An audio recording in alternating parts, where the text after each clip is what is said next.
बोलो बोलो बाबा बैजनाथ की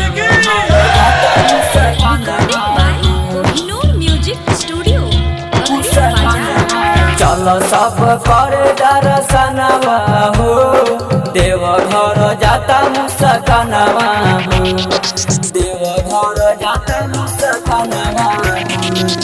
चलो सब करे दर्शनवा हो, देव घर जाता मुस्कानवा हो। कामरा उठैले जय तारा पहिले, तेले बिया बोले जी को ध्यान बारे। चलो सब करे दर्शनवा हो, देव घर जाता मुस्कानवा हो, देव घर जाता मुस्कानवा हो, मुस्कानवा हो। पहिला सोमारी के कहे घर चलावा, भोले जी से मांग ले हम सुनर दुल्हावा।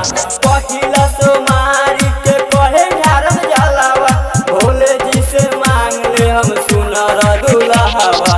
दिल में छुपल यार मनवा हो, देव घर जाता मुस्कानवा हो, देव घर जाता मुस्कानवा हो।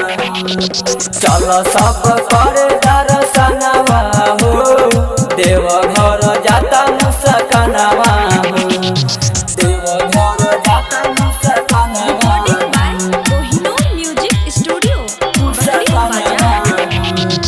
ओकरे वियोग में बाबा देह गइल गलो, का करी बोली बाबा बीती विकास हो। ओकरे वियोग में बाबा देह गइल गलो, का करी बोली बाबा बीती विकास हो।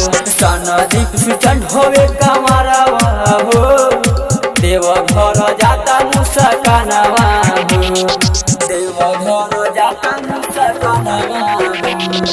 चलो सब करे दर्शनवा हो, देव घर जाता मुस्कानवा हो। कामरा उठैले जय तारा पहिले, तेले बिया बोले जी को ध्यान बारे।